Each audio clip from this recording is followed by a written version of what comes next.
Hello दोस्तों। क्या आपके घर में या आपका कोई चहेता डायबिटीज से परेशान है? चाहे वो 1 और 2 दोनों क्यों ना हो, मैं आपको बताऊंगा दोनों का कारण कि वो दोनों कैसे होती हैं। और दूसरा, मैं आपको बताऊंगा कि जो मार्केट में मेडिसिन, केमिकल मेडिसिन मिल रही है, वो आपके चहेते लोगों के लिए क्या एक जहर का काम कर रही है।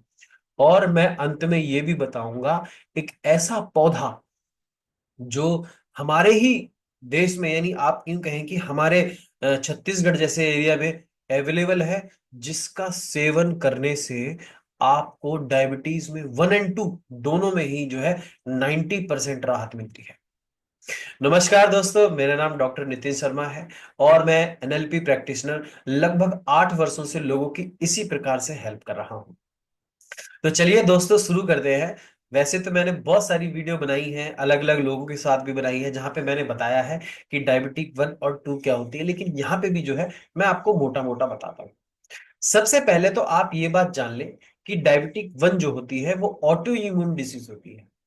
यानी ऑटो इम्यून जो डिसऑर्डर मतलब बीमारी होती है, वो क्या होती है बेसिकली, वो हमारे खुद का ही जो सेल है, हमारे खुद का सेल वो अटैक करता है।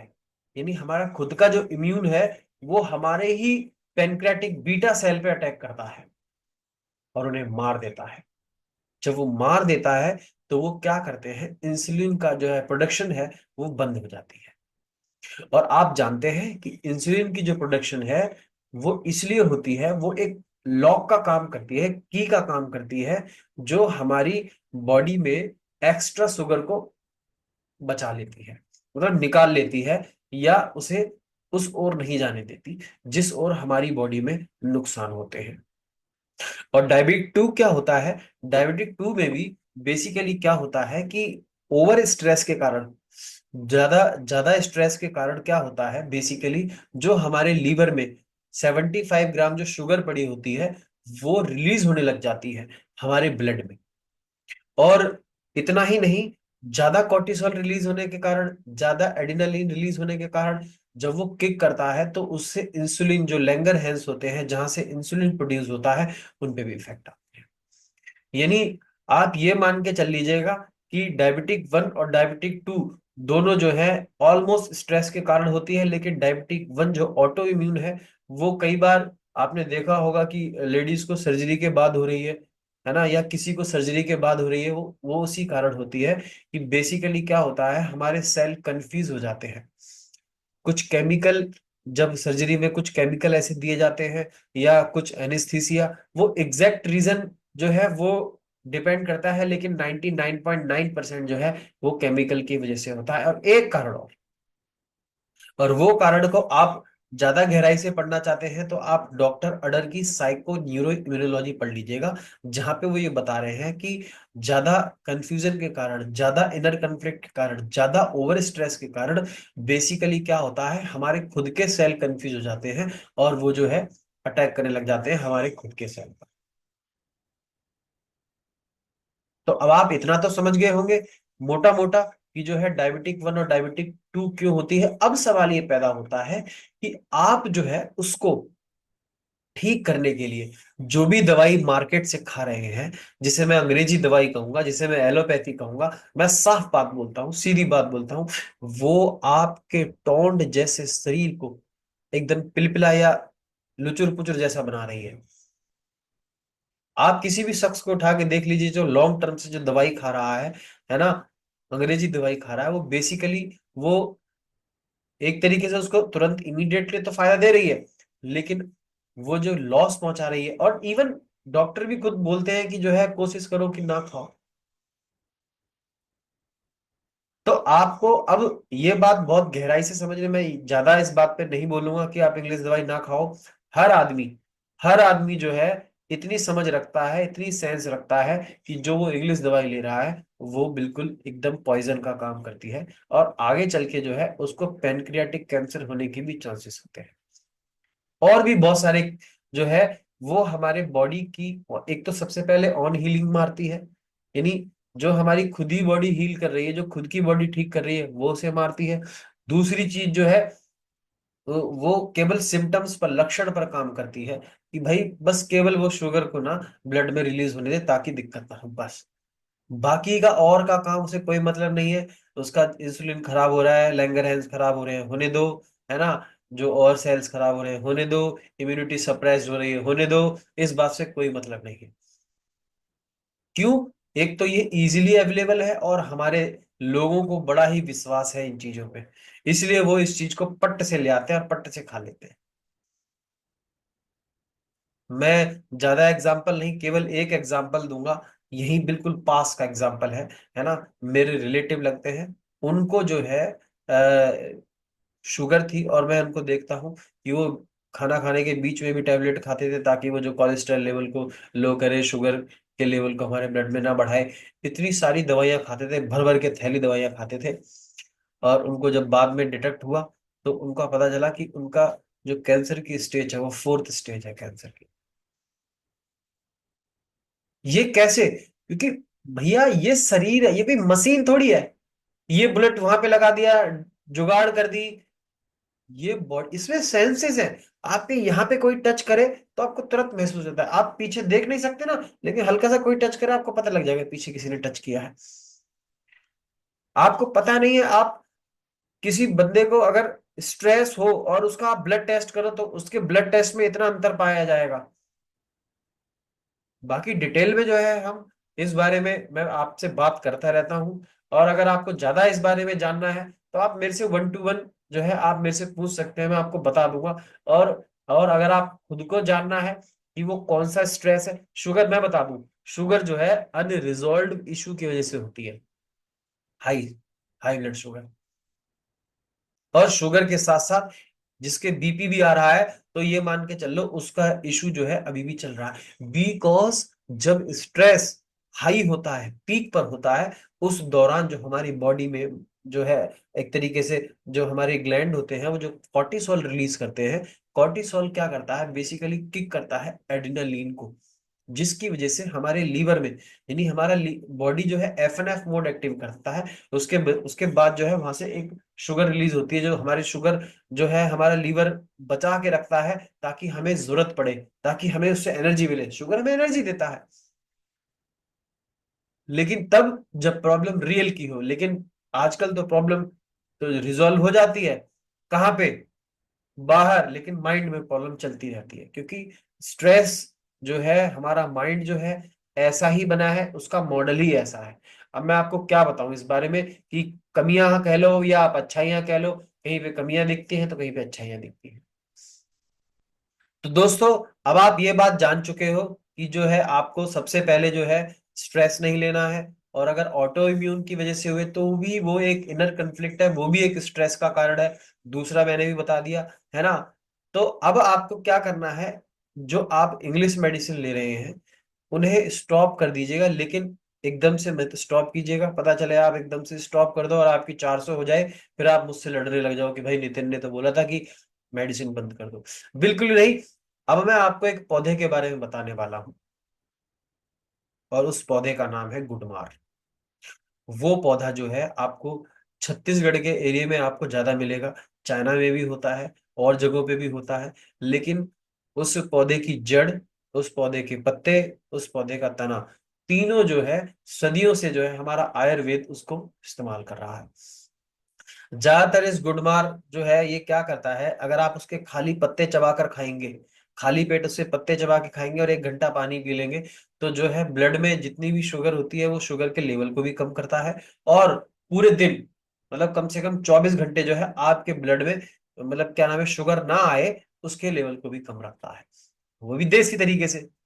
इसका कोई नुकसान नहीं, क्योंकि अगर आप कोई और केमिकल दवाइयां ले रहे हैं तो उससे आपकी सबसे पहले आंखों पे असर पड़ेगा, लीवर पे असर पड़ेगा, किडनी पे असर पड़ेगा, और आपके लंग्स पे असर पड़ेगा, और भी बॉडी के पार्ट्स में असर पड़ सकता है। तो दोस्तों, आप इस जो गुडमार पत्ते हैं इसके और भी कई फायदे हैं, ये पीलिया वगैरह में भी काम आता है। लेकिन जो है बेसिकली आपको जो है मोटा मोटा मैंने आपको बता दिया। ये जो नॉलेज मैंने आपको दी है, ये नॉलेज आपको शायद ही कहीं मिले, लेकिन ये नॉलेज मैंने जो है आपको बता दूं, मैं इस पे एकदम गारंटी के साथ बोलता हूँ, यही जेन्युइन तरीका है। मैंने एक किताब हो तो मैं आपको बताऊं, है ना, फिर भी मैंने आपको बता दी। एक जो किताब थी कि किस प्रकार से जो है आप डॉक्टर अडर की किताब पढ़ लीजिएगा, साइको न्यूरो इम्यूनोलॉजी, है ना, उसमें आपको पता चल जाएगा कि जो हमारी बॉडी का सेल कैसे काम करता है। और ध्यान रखिएगा, आप फालतू के कोई भी केमिकल मत लीजिएगा, मत लीजिएगा, मत लीजिएगा। It's my humble request to you. अपने बच्चे को बुखार आने पर जो पटाख से पैरासीटामोल दे देते हो, आप जानते हो वो कई देशों में बैन है। और भैया, हाथ जोड़कर विनम्र भाव से एक और निवेदन है, अपने बच्चे को एलर्जी की दवाइयां ना दें, बिल्कुल भी ना दें। मैं इस पे कई बार प्रूफ कर चुका हूं, कई हजारों एक्सपेरिमेंट हो चुके हैं कि जैसे ही आप एलर्जी के लिए जो मेडिसिन देते हैं, वो आपकी इम्यूनिटी को एकदम से सप्रेस कर देती है। आपकी इम्यूनिटी सरेंडर करके बैठ जाती है, फिर बच्चे को जो है टाइफाइड होने लग जाता है। क्यों उस बच्चे के साथ खिलवाड़ कर रहे हो भैया? क्यों आप उसे नेचुरल तरीके से, आजकल जो है, आप लॉकडाउन के बाद जो है हमारे लोगों के अंदर इतनी अवेयरनेस आ गई है कि वो जो लोग हैं, जो पढ़े लिखे लोग हैं, और बात पढ़े लिखे की नहीं है, जो बात को मानते हैं, हर चीज गूगल पे सर्च नहीं करते। मैं तो कह रहा हूं, मेरी बात तो गूगल पे दिन दहाड़े सर्च करो आप, मेरी बात कोई मत मानो। जो भैया दीदी ज्यादा पढ़े लिखे हैं, आप खूब गूगल पे सर्च कर लें, तभी जो है मेरी बात माने और इन सब चीजों को जरूर इस्तेमाल करें। और दूसरी चीज, मैं आपको बता दूं कि आपको केवल औषधि से ही आपको आराम नहीं मिलेगा। जो अनरिजॉल्व इशू आपके माइंड में लगातार चल रहे हैं, न्यूरो जो न्यूरोपेप्टाइड 1000 के आसपास आपके न्यूरोपेप्टाइड होते हैं, वो हमारी बॉडी के एक सेल में 1 लाख के आसपास जो है केमिकल रिएक्शन चलती है। हमारे शरीर का आपको अंदाजा भी नहीं है वो कितना चमत्कारी और कितना गुणकारी है। तो उसको समझने की कोशिश करें। ये हमारे बॉडी का सेल जो है, वो अपनी हार्मनी में जीना जानता है। वो नहीं जानता बीमार पड़ना, बीमार तो उसको जबरदस्ती डाला जाता है। और हमारे देश में आपको पता है, कम से कम 10 बिलियन से भी ज्यादा तो ओनली पेन किलर यूज होते हैं। 10 बिलियन, मतलब ये आंकड़ा इतना इतना ज्यादा, मतलब घबराहट पैदा कर देता है कि हमारे देश में जो है, पट्ट से जो बाहर गए गली के, और पट्ट से जो है मेडिकल स्टोर से गए और दवाई पट्ट से खा ली। अब मैं ये नहीं कह रहा हूं कि आप दवाई मत खाओ भैया, अगर कोई इमरजेंसी केस है तो आप खा सकते हैं, वो भी एक आध। लेकिन अगर बार बार आप वही मेडिसिन खा रहे हैं, तो आपको डॉक्टर भी मना करते होंगे कि ये आपको बार बार नहीं लेनी है। अस्थमा पंप लेते हैं लोग ज्यादातर, उनको डॉक्टर दे के बोलते हैं कि इन केस ऑफ इमरजेंसी, ओ भैया पूरे 3 3 दिन ले रहे हैं लगातार। तो आप इस बात को समझिए, समझने की कोशिश कीजिएगा, है ना। ये कई सारा एक्सपेरिमेंट किए गए हैं। रोचेस्टर स्कूल में जो है मेडिसिन स्कूल था, उसमें भी एक एक्सपेरिमेंट किया गया था चूहों पे। वहां पे भी ऐसे ही पाया कि किस प्रकार से जो है उनकी जो इम्यूनिटी के लिए जो उनको मेडिसिन दी जा रही थी, इंजेक्शन दिया जा रहा था, वो उनकी इम्यूनिटी को कैसे सप्रेस्ड कर रहा था। वो चूहे कुछ महीने बाद जो है मरने लगे थे अपने आप। तो दोस्तों, इस बात को समझो। बोलने के लिए तो मैं इस पर पूरे दिन बोलता रहूंगा, लेकिन उस मेरा मतलब कोई ज्ञान देना नहीं है यहाँ पर, केवल एक अवेयरनेस क्रिएट करनी है कि प्लीज अपने जीवन को सिंपल बनाओ यार। Why are you making complicated? क्यों इतना कॉम्प्लिकेट बना रहे हो? एक दवाई खाने के लिए आपको 20 दवाइयों का इंतजाम पहले से ही हो जाता है। और दूसरी चीज इंपॉर्टेंट ये है कि अगर किसी को पत्ते नहीं मिल पा रहे हैं, किसी को कुछ नहीं मिल पा रहा है, तो आप मेरे से कांटेक्ट कीजिएगा। मेरे पास जो एक टीम है, डॉक्टर धर्मेंद्र, जो है काफी टाइम से प्रैक्टिस कर रहे हैं आयुर्वेदा में, वो जो आपको बढ़िया बिल्कुल जेन्युइन तरीके से 100% गारंटी के साथ जो है जेन्युइन मेडिसिन आयुर्वेदा आपको मिलेगा। और आप वहां से भी जो है ऑर्डर करवा सकते हैं, बिल्कुल बढ़िया तरीके से। जो है आप ऑर्डर जब करवाएंगे, तो आपको आपके घर पे मिल जाएगी। और उसके साथ साथ जो है आप कुछ दिनों तक जो है आपकी अंग्रेजी दवाई भी छूट जाएगी, और फिर आप इस बीमारी से हमेशा के लिए मुक्त हो जाएंगे।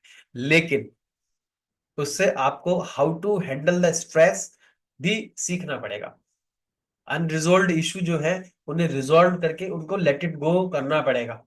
उसके लिए हाँ, मैं हेल्प के लिए तैयार हूँ। आपके मन में तुरंत सवाल आता होगा, और मैं उसके लिए आप हेल्प करने के लिए तैयार हूं। मैं बता दूं, कोई फीस नहीं, ओनली 2 डेज, 1 to 1। और 2 डेज का मैं हम हमेशा एक ही बात बोलता हूँ, आप 1 वीक ले लीजिएगा। मुझे कोई ऐसी प्रॉब्लम नहीं है कि हाँ भाई जो बंदा है इस प्रकार से एक दो दो दिन में नहीं हो पा रहा है। तो आप, मेरा केवल एक ही लक्ष्य है, मेरे जीवन का धर्म कर्म एक ही है। मैं बस यही चाहता हूँ कि आप स्वस्थ रहें, धनवान रहें। भाई स्वस्थ रहेंगे तभी तो धनवान हो पाएंगे, जब स्वस्थ नहीं रहेंगे धनवान कैसे रहेंगे?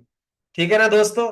तो आप जो है इन चीजों को समझने की कोशिश कीजिएगा। मैं बार बार आपको बता रहा हूं, और भी जो है मैं वीडियो बताता रहूंगा आपको कि किस प्रकार से जो है आप एकदम देसी तरीके से अपने भारत, हमारा देश सोने की चिड़िया है भाई, लोग कहाँ कहाँ से आते हैं। आप देखो कितने देश जो है आज भी हमारे वेदों को, शास्त्रों को पढ़ पढ़ के न जाने अंग्रेजों ने कितनी किताबें लिख दी, है ना। आप देखो कि किस प्रकार से जो है आयुर्वेदा को, पूरे दुनिया में हमारा आयुर्वेदा फैला पड़ा है ना। लेकिन हम जो है, हम क्या है, हम, ठीक है वो होगी बात, ठीक है हमारा देश कई साल गुलाम रहा, वो बात ठीक है। लेकिन अब तो आप आजाद हो, अब तो अवेयरनेस क्रिएट करो। जल्दबाजी के चक्कर में, ये टाइम नहीं है, टाइम नहीं है ये बोल के, या लापरवाही या आलस्य के चक्कर में आप अपने शरीर को मत गवाएं। आप यहाँ से बचे रहिएगा। और मैं नितिन शर्मा आपको तहे दिल से ये कामना करता हूँ, आप स्वस्थ रहे, धनवान रहे। मिलते हैं एक और खूबसूरत सी वीडियो में, तब तक के लिए आप इसी प्रकार से स्वस्थ रहें, मुस्कुराते रहें। Thank you.